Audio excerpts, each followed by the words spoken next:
friends, welcome to Kavitha Samayalarai. இன்னைக்கு நம்ம பார்க்க போற ஸ்பெஷல் ரெசிபி ரொம்ப சுவையான அடை தோசை. ஒரு ரொம்ப ஹெல்தியான தோசைன்னு சொல்லலாம். ஏன்னா நிறைய பருப்பு யூஸ் பண்றோம். ஸோ ரொம்ப நல்ல ஒரு புரோட்டீன் ரிச் தோசை. நல்லா அந்த ஸ்பைசஸும் சேர்த்து அரைச்சு நம்ம செய்யறதுனால ரொம்ப டேஸ்ட்டாக இருக்கும். எல்லாரும் விரும்பி சாப்பிடுவாங்க. ஸோ கரெக்டாக பக்குவமாக செஞ்சுட்டா ரொம்ப ஈஸியான ரெசிபி இது. நம்ம அரைச்ச உடனே நம்ம தோசை செய்யலாம். ஸோ ஒரு இன்ஸ்டன்ட் தோசையும் கூட. ஸோ வாங்க ரெசிபி எப்படின்னு பார்க்கலாம்.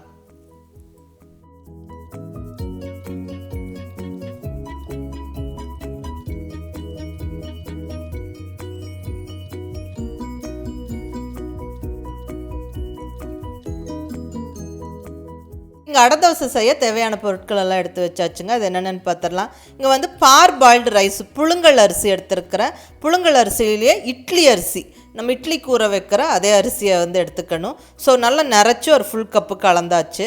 இப்போ எந்த கப்பளவில் அளக்கிறோமோ அதே கப்பளவுக்கு மற்ற பொருட்களும் அளந்து எடுத்துக்கணும். இங்கே துவரம் பருப்பு அரை கப்பு,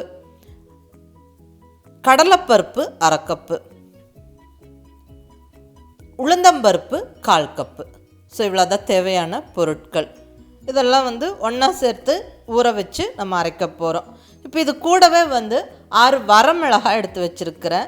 இது நம்ம இந்த அரிசி பருப்பெல்லாம் ஊற வைக்கும் போதே ஊற வச்சு அரைச்சிடலாம். ஏன்னா கிரைண்டரில் அரைக்கிறதா இருந்தால் மிளகாய் அரைப்படாது. ஸோ முன்னாடியே இது அரிசியெல்லாம் ஊற வைக்கும் போதே நம்ம ஊற வச்சு அரைக்கும் போது நல்லா அரைப்பட்டுரும். ஸோ மிளகாவும் நம்ம அரிசி ஊற வைக்கும் போதே ஊற வச்சிடணும்.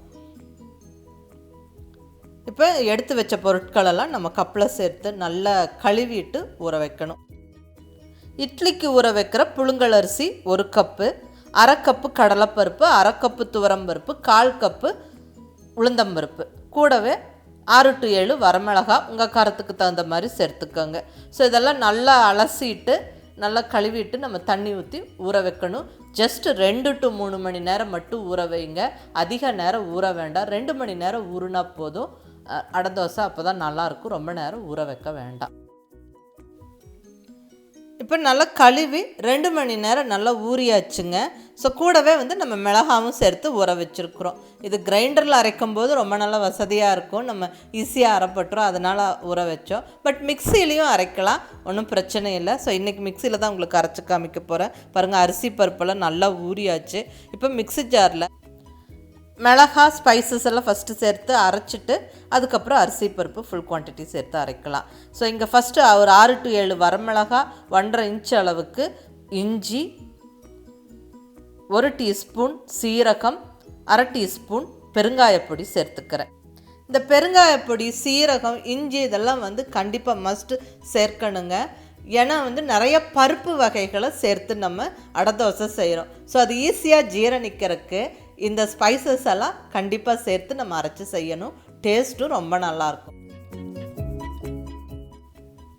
இப்போ இந்த மிளகாய் ஸ்பைசஸோட ஜஸ்ட் 1 கைப்பிடி ஊறின அரிசி பருப்பு சேர்த்து அரைச்சிக்கலாம் ஃபஸ்ட்டு. ஏன்னா அது நல்லா அந்த மிளகாயெல்லாம் அரைப்பட்டதுக்கப்புறமா நம்ம அந்த ஃபுல் குவான்டிட்டி அரிசி பருப்பு எல்லாம் சேர்த்து அரைக்கும் போது நல்லா அரைச்சிக்க முடியும். ஸோ நம்ம மிக்ஸி ஜார்லேயும் அரைக்கலாம், இல்லை நம்ம கிரைண்டரில் போட்டும் அரைச்சிக்கலாம். ஸோ அது உங்களுக்கு எப்படி விருப்பமோ அந்த மாதிரி அரைச்சிக்கோங்க. ஸோ இப்போ நல்லா அரைச்சாச்சு.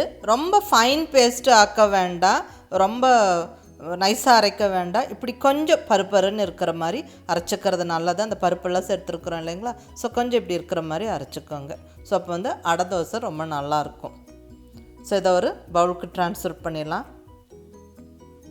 இப்போ இந்த மாவில் 1 ஸ்பூன் மஞ்சள் பொடி, தேவையான அளவு உப்பு சேர்த்து நல்லா கலந்துடலாம். அடை மாவு புளிக்கணும்னு அவசியம் இல்லைங்க. இது நல்ல ஒரு இன்ஸ்டன்ட் தோசை, நம்ம அரைச்ச உடனே செய்யலாம். ஸோ நம்ம பிரேக்ஃபாஸ்ட்டுக்கோ டின்னருக்கோ இதை அழகாக பிளான் பண்ணி பண்ணலாம். ஸோ இந்த நல்ல மஞ்சள் தூள் உப்பெல்லாம் சேர்த்து கலந்த மாவில் இப்போ நல்ல ஒரு கைப்பிடி பொடியாக நறுக்கின கருவேப்பிலையும், நல்ல 2 பெரிய வெங்காயம் பொடியாக நறுக்கி சேர்த்து கலந்துக்கிறேன். இங்கே ஒரு டிப் உங்களோட ஷேர் பண்ணிக்கிறேன். அதாவது வெங்காயம் நம்ம கலந்து செய்கிறோன்னா எந்த அளவுக்கு நம்ம தோசை செய்ய போகிறோமோ அந்த அளவு மாவில் மட்டும் வெங்காயம் கலந்து உடனே நம்ம செய்யணும். வெங்காயம் கலந்த மாவு ரொம்ப நேரம் வச்சுருந்து தோசை சுடக்கூடாது. அப்போ தோசை நல்லா இருக்காது. ஸோ உடனடியாக நம்ம தோசை செய்கிறதா இருந்தால் அந்த தேவையான அளவு மாவில் மட்டும் நீங்கள் வெங்காயம் கலந்துக்கங்க, வெங்காயம் வதக்கியும் சேர்த்துக்கலாம். ஸோ அது உங்கள் விருப்பம். இப்போ சூடான இரும்பு தோசைக்கல்லில் நல்லா இந்த அடமாவை பரப்பி விடுறேன். நீங்கள் மெலிசாவும் செய்யலாம், இல்லை திக்கான தோசையாகவும் செய்யலாம். அது உங்கள் விருப்பம். ஸோ நல்லா எண்ணெய் விட்டு நல்லா கொஞ்சம் பொறுமையாக வேக விட்டு எடுத்தோம்னா சூப்பராக அடை தோசை வந்துடுங்க. ஸோ நல்லா அந்த செவக்க ஆரம்பித்ததுக்கப்புறம் திருப்பி போடணும். ஜம்முன்னு நம்ம கலர்ஃபுல்லான அடை தோசை ஜம்முன்னு ரெடி ஆயிடுச்சு. அந்த ஸ்பைசஸோட ஃப்ளேவரிங்க ரொம்ப நல்லாயிருக்கும். அந்த பெருங்காயம், சீரகம் அதெல்லாம் சேர்த்தங்காட்டிக்கு ரொம்பவுமே நல்லாயிருக்கும். டேஸ்ட் செம்மையாக இருக்குங்க. நீங்கள் ட்ரை பண்ணி பாருங்கள். ஸோ நல்லா இந்த ஹெல்த்தியான தோசை அடிக்கடி நம்ம பிளான் பண்ணி செய்கிறது ரொம்ப நல்லது. ஸோ கண்டிப்பாக ட்ரை பண்ணி பாருங்கள். ஸோ இப்போ சூப்பராக ஜம்முன்னு நம்ம அடை தோசை ரெடி ஆயிடுச்சு. இப்போ ரெண்டாவது தோசையும் ஊற்றி காமிக்கிறேன் பாருங்கள். ஸோ நல்ல சூடான தோசைக்கல்லில் இப்படி நல்லா மாவு எடுத்து ஊற்றி பரப்பி விட்டு நல்லா கொஞ்சம் பொறுமையாக வேக வைக்கணும். மீடியம் ஃப்ளேமில் ஸ்டவ்வை வச்சுக்கோங்க. நல்லா சுற்றிலும் எண்ணெய் விட்டு ஒரு 2 நிமிஷம் விட்டு அதுக்கப்புறம் திருப்பி போடணும். நல்ல தோசை செவந்து வரும்.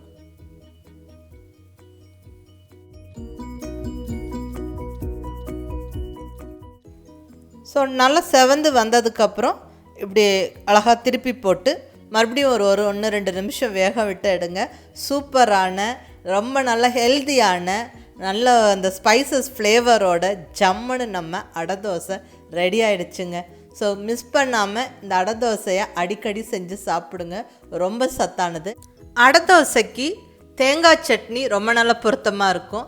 அதை விட அவியல் ரொம்ப நல்லாயிருக்கும். ஸோ இன்றைக்கி நான் இங்கே தேங்காய் சட்னி செஞ்சு வச்சுருக்கேன். ஸோ உங்கள் விருப்பப்படி நீங்கள் செய்யலாம். ஸோ கண்டிப்பாக இந்த அடை தோசை ரெசிபியை ட்ரை பண்ணி பார்த்துட்டு எப்படி இருந்துச்சுன்னு உங்கள் ஃபீட்பேக் சொல்லுங்கள். பிடிச்சிருந்தால் லைக் பண்ணி, ஷேர் பண்ணி, கமெண்ட் பண்ணுங்கள். கவிதா சமையலரை சப்ஸ்கிரைப் பண்ணி என்னோட மற்ற ரெசிபிஸும் வீடியோஸும் பாருங்கள். தேங்க்யூ.